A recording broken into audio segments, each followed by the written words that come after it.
আজি আমি আৰ বৰৰ কিমান নাম্বাৰ 6 আৰম্ভ কৰিম হয়নে না 6 কি আছে তলৰ সংখ্যাবোৰ প্ৰামাণিক ৰূপত ষ্টেণ্ডাৰ্ড ফৰ্ম বুজিছেনে ষ্টেণ্ডাৰ্ড ফৰ্মত লিখিবলৈ হলে কেনেকুৱা কৰিব লাগিব সভা প্ৰথমটো 6 টু কি আছে R4 6 হয়নে 6 কি আছে ষ্টেণ্ডাৰ্ড ফৰ্মত লিখিব দিছে বা মাইনৰ ৰূপ বা প্ৰামাণিক ৰূপত লিখা প্ৰামাণিক রূপত প্রকাশ করা বা লিখা প্রকাশ করা এক নম্বর কি আছে তোমার 3 4 3 3 4 3 0 0 0 0 হয় না ওরে তোমার কি হবে এটা আমি কেন কনভার্ট করব বলো তো লিখিম 3 4 3 ইনটু কিমান আছে 0 সাইডা 0 আছে তো আমি কি 1 0 0 0 0 সাইডা 0 মানে 10000 এর ফর্মুলা লিখছি হল আর এই শর্ট ফর্ম কি হবে তোমার 3 4 3 ইনটু 10 টু দি পাওয়ার 4 এর সমান স্ট্যান্ডার্ড ফর্মুলা লিখিবলৈ হলে কি কৰিব লাগিব আমি উপৰ যেটা প্ৰকাশ কৰি দশমিক এনেকুৱা ঠাইত পুট কৰিব লাগিব যাতে দশমিকৰ আগত এটা ডিজিট থাকে এটা কিমানটা দিছে একটা দুটা তিনটা আছে তাহলে দশমিকৰ উপৰ কৰি 3.43 যেহেতু দশমিকৰ পিছত আমি কি দুটা ডিজিট থাকিব হয় না দশমিকৰ আগত কি কৰিব লাগে এটা ডিজিট ৰাখিব লাগে এটা যিমানে ডাঙৰ সংখ্যা নহওক কিয় এটা ৰাখিব লাগে এইটো কি কৰিম যেহেতু আমি দশমিক কি কৰিছো নিজৰ ইচ্ছা কৰি কৈছিল নহয় নাই তো ইয়াত কি কৰিম 100 তো আমি 3.43 দশমিকৰ পিছত কেইটা ডিজিট আছে দুটা বলে এবাৰ কি হ'ব এটা কি 0 দুটা দিছো 100 দি কৰিছো আৰু এইটো টাইপৰ ফটো আগৰ পৰা আছে সো আমাৰ 3.463 into 10 to the power 6 और यार दूसरा से दूसरा स्क्वायर हो जाओ यार 4 से हो गया 4 plus 2 equal 6 अरे ये ऐसे यार स्टैंडर्ड में क्लियर ये दो नंबर की क्वेश्चन की विशेष हुआ r for 6 और 2 नंबर 1 तो तुम्हारे बुझी बेचा ये is 70040000000 তাহলে কি হয় নাম্বারটো হেকল মানে কিমান আছে 0 से 2 চাইবা কিমান আছে 1 2 3 4 5 6 7 সাতটা আছে তাহলে আমি কি করি 7004 into 10 to the power 7 যেহেতু number of 0 after the number is number of 0 to 7 ওই নাম্বারটি যদি আমি সব 0 লিখে দেব লাস্ট ডিজিট বলছো পরের অপশন কি আছে সাতটা 0 আছে আর এখানে 10 0 7 করে দিছি হল তারপর নেক্সট স্টেপ কি করি আমি এখানে পয়েন্ট পুট করি মানে দশমিকটো বহুৱাম কত বহুৱাম দশমিকৰ আগত যদি এনেকে বহুৱাম দশমিকৰ আগত যদি এটা মাত্ৰ সংখ্যা অংক থাকে এটা কিটা আছে এটা দুটা তিনটা চাৰিটা আছে কিন্তু আমাৰ দশমিকৰ আগত কিটা ৰাখিব লাগিব আমি এটা মানে 7.004 কিন্তু যেহেতু দশমিকটো মই নিজৰ ইচ্ছা অনুসৰি দিছো গতিকে এইটো ইকুইভ্যালেন্ট এইটো সমান কৰি ৰাখিবলৈ হলে আমি কি কৰিব লাগিব দশমিকৰ ভিতৰত যিমানটা ডিজিট আছে সিমানটা ডিজিট থকা নাম্বাৰৰে মাল্টিপ্লাই কৰিব লাগিব আৰু তুমি দশমিকৰ ভিতৰত কিমানটা ডিজিট আছে এটা দুটা তিনটা আছে হয় না গতিকে আমি 1000 যদি মাল্টিপ্লাই কৰিছো আৰু এইখিনি যদি মাল্টিপ্লাই কৰিব এইটোৱে পাম এটা কি এটা দশমিকটো অটোমেটিক্যালি উঠি যাব ইনটু 10 টু দি পাৱাৰ 7 এইখিনি আছে সো তোমাৰ কি হয় 7.004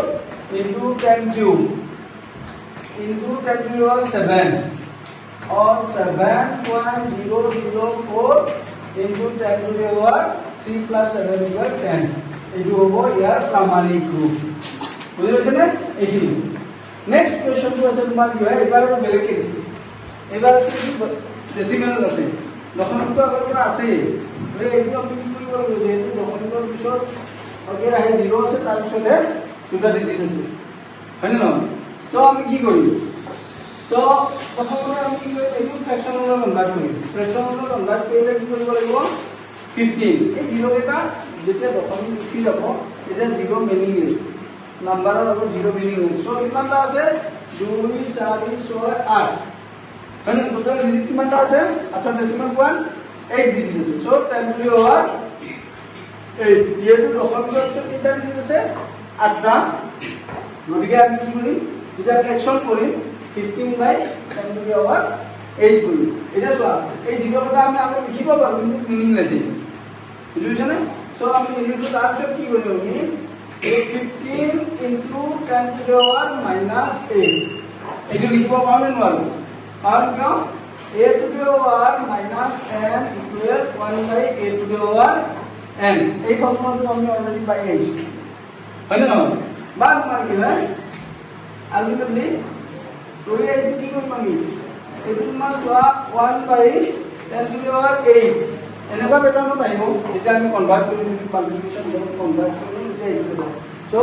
10⁻8 তাহলে লিখিব সেইকাৰণে কি কৰিছো 15 × 10⁻8 কৰিছো হল তাৰপিছত আমাৰ কি কৰিম চোৱা 1.5 দিছো কাৰণ ডেসিমেল পয়েন্টৰ আগত এটা ডিজিট ৰাখিব লাগিব হয়নে 1.5 গতিকে যেহেতু ডেসিমেলৰ পিছত কি আছে এটা ডিজিট আছে গতিকে আমি কি কৰিম 2 ৰে পূৰণ কৰিম 10 into 10⁻8 হয়নে সো এইটো হ'ব 1.5 into 10⁻8 এটা 1 আছে না এটা প্লাস দিব যেহেতু বেস বিলাক একে আছে মাল্টিপ্লিকেশন মেথডত কি পাওয়ার বিলাক যোগ হয় আর যোগ হলে 1 টু প্লাস আছে 8 মাইনাস আছে তো -7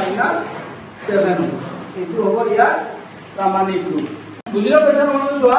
প্ৰথমতে ডেসিমেল পয়েন্ট মানে দশমিকৰ পিছত কিমানটা 0 মানে কি ডিজিট আছে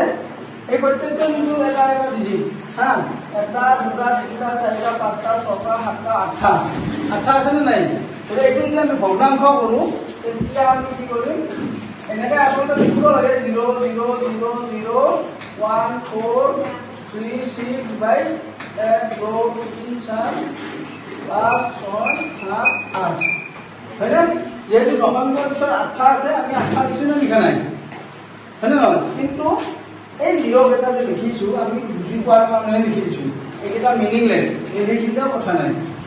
আমি কি কৰিব পাৰো 1 4 3 6 ডিভাইড বাই 10⁸8 লিখিব পাৰো নে নোৱাৰো সেইটো বাৰু আৰু তেতিয়া কি হ'ব এইখিনি হ'ব হয়নে নহয় এইখিনি আমি বুজি পোৱাৰ কাৰণেহে লিখিছো কাৰণ যিকোনো নাম্বাৰৰ লগত জিৰ' মিনিংলেছ যদিহে বেলেগ কোনো নাম্বাৰ নাথাকে তেতিয়াহ'লে নাম্বাৰৰ জিৰ' এটা মিনিংলেছ হল এইটো কিয় লিখিছো কাৰণ 1 2 3 4 5 6 7 8 8টা আছে গতিকে আমি দেখুৱাৰ কাৰণে লিখিব ভগ্নাংশ কৰিলে এনেকুৱা নহয় জানো সব মানে তেতিয়া তোমাৰ কি হয় 1 4 3 6 into 10⁻8 আৰু এইটো মই আকৌ বুজাই দিছো তোমাৰ যে a⁻n ইকুৱেল টু কি হ'ব নি 1/a⁻n হয় না এই দুটা লিখিছো সাপোজ 1/10⁻5 এটা নাম্বার যিকোনো একটা নাম্বার মই ভাবিছো হ্যাঁ ইয়াৰ লগত ধৰা মাল্টিপ্লাই হৈছে এনেকৈ তেতিয়া আমি কি লিখিব 5 into 10⁻5 এইটো লিখিব পাৰো বুজিছে না বুজি তাৰমানে এইটো পেটাৰ্ণ ইয়াৰে আৰু এইটো পেটাৰ্ণ ইয়াৰে হয়নে নহয় আলটিমেটলি ইয়াৰ তোমাৰ কি আছে চোৱা 10⁻8 আছে তো 10⁻8 আমি যেতিয়া পূৰণ কৰি লিখিব হৰণটো তেতিয়া পাৱাৰটো মাইনাছ হৈ যাব পাৱাৰটো যি থাকে সাইনটো উঠি যাব এই যদি লিখে দিতে পাৰো এটা পূৰণ কৰিব ওকে সো তোমাৰ কি হ'ব চোৱা 1.436 into 10⁻8 কি হ'ব তোমাৰ তাত ডিভিজন অসংখ্যৰ পিছত তিনিটা গতিকে আমি কি কৰিব লাগিব 1000 দি পূৰণ কৰিব into 10⁻8 হয়নে তাৰপিছত আমি কি কৰিম এটা কি আছে এটা স্কেল আৰু লিখিলা 1.436 into 10 cube into 10⁻8 so 1.436 into 10⁻5 direct কৰিব পাৰা কাৰণ কিয় 8টা ভাগ 3টা জমা তুমি -5 হ'ব ক্লিয়াৰ এইখিনি নাম্বাৰ 1 তো সাধাৰণ ৰূপত প্ৰকাশ কৰা আছে মানে যে সাধাৰণ ৰূপত মানে কি আগৰ পৰা আমি লিখিছিলো যিকোনো সংখ্যা এটা সাধাৰণ ৰূপৰ পৰা প্ৰামাণিক ৰূপত লিখিছিলো আৰু এইবাৰ আমি কি কৰিম প্ৰামাণিক ৰূপত দিয়া আছে আমি সাধাৰণ ৰূপত লিখিম হয়নে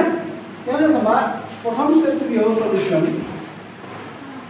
এইটো দশমিক হয়নে নহয় এইটো দশমিক সংখ্যা এই দশমিক যেটো আছে এই প্ৰথমতে কি কৰিম আমি ভগ্নাংশৰ ৰূপত দিম ভগ্নাংশৰ ৰূপত দিলে কি হ'ব 1 0 0 0 1 তাৰ দশমিক কেইটা আছে 4টা আছে গতিকে 10 টু দি পাৱাৰ 4 হ'বনে নহয় যদি ভগ্নাংশৰ ওপৰত লিখো এইটো 1 পইণ্ট উঠি যাব এতিয়া দশমিকৰ ওচৰত কিমানটা আছে 1 2 3 4 গতিকে 10000 দিলে আমি 10 টু দি পাৱাৰ 4 নহ'ব into 10 to the power 9 to আছে ইয়াত হ'ল নেক্সট স্টেপটো হ'ব তোমাৰ 10001 into 10 to the power -4 into 10 to the power 9 হ'ব এইখিনি যেটো হৰণ হৈছে হৰণৰ পৰা যদি মাল্টিপ্লিকেশ্যন কৰিব তেতিয়াহ'লে এইটো কি হ'ব পাৱাৰটো নিগেটিভ হৈছে হয়নে তাৰপিছত তোমাৰ কি হ'ব তুমি 10001 into 10 to the power 9 minus 4 equal 5 है ना বা इसको हम लिखो 10001 into কি হ'ব ডাইরেক্ট আমি পাঁচটা 0 দি দিম এইটো হ'ল ইয়াৰ সাধাৰণ ৰূপ বুজিছেনে আৰু এইটো যদি আমি কি কৰো মাইনৰ ৰূপ বা প্ৰামাণিক ৰূপত প্ৰকাশ কৰো তেতিয়াহ'লে এইটো কি হ'ব এইটো কাৰণে আৰু যদি কৈছো এইটো হ'ল ইয়াৰ সাধাৰণ ৰূপ কাৰণ কিয় চোৱা এটা তোমাৰ দশমিক কি যায় 1 2 3 4 5 6 7 8 9 দশমিকটো ইয়াতে দিম আমি হয়নে নহয় গতিকে তেতিয়া আমাৰ কি হ'ব যে 11001 into 10 to the power 9 clear next তোমাৰ কি আছে চোৱা এইটো আছে এইটো যদি আমি প্ৰথমতে দশমিক কি আছে এতিয়া আছে 3.02 into 10 to the power -6 আছে হা ইয়াক আমি প্ৰথমতে কি কৰিম এই পাৰ্টটো আমি ডেসিমেললৈ মানে ডেসিমেল পইণ্ট তোৰ আছে আৰু এইটো ফ্ৰেকচনেল ফৰ্মলৈ নিম ভগ্নাংশৰ ওপৰত ভগ্নাংশৰ ওপৰত নিলে 302 into এইটো হ'ব 100 into 10 to the power -6 হ'ল এনেকৈ পালে ন লিখিব বুজিছে না এইটো এনেকৈ লিখি লম 302 into 100 100 টো লিখিছো দশমিকৰ পিছত দুটা ডিজিট আছে সেইকাৰণে এখন লম তাৰপিছত আমি কি কৰিম 302 10 square into 10 to the power -6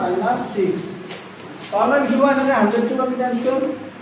পালে মানে কাৰণ 10 square মানে কি 10 10 100 10 into 10 100 নহ'ব so কি হ'ব 302 into 10 to the power -2 into 10 to the power -6 আছে নে নাই আলটিমেটলি তোমাৰ কি হ'ব 302 into 10 to the power -8 হ'ল তাৰ মানে কি হ'ব 302 into 10 to the power 8 হ'ল হয় না তাৰ মানে এই ডেসিমেল ইয়াত কি আছে পাৱাৰটো 10 পাৱাৰ কি আছে 8 আছে গতিকে ডেসিমেল পইণ্ট যেতিয়া বুট কৰিবা দশমিকৰ পিছত 8টা ডিজিট থাকিব লাগিব বুজিছে না বুজি আলটিমেটলি ইয়াক ডেসিমেল এক্সপান্ড কৰিলে কি হ'ব যদি আমি ই কৰি দিওঁ মানে ডেসিমেলত কনভাৰ্ট কৰো তেতিয়াহ'লে কি হ'ব 0.0000030 1 2 3 4 5 6 7 8 বুঝছেন না যেহেতু ডেসিমেলৰ পিছত কি আছে মানে কি পাৱাৰ কিমান আছে 8 আছে গতিকে 8টা 0 আহিব না গতিকে 8টা 0 আহিলে মানে দশমিকৰ পিছত 8টা ডিজিট থাকিব লাগে আমাৰ মান ললে কেনেকৈ কৰিম হা -3 to the power m plus 1 আৰু -3 to the power 5 equal -3 to the power 7 আছে নে নাই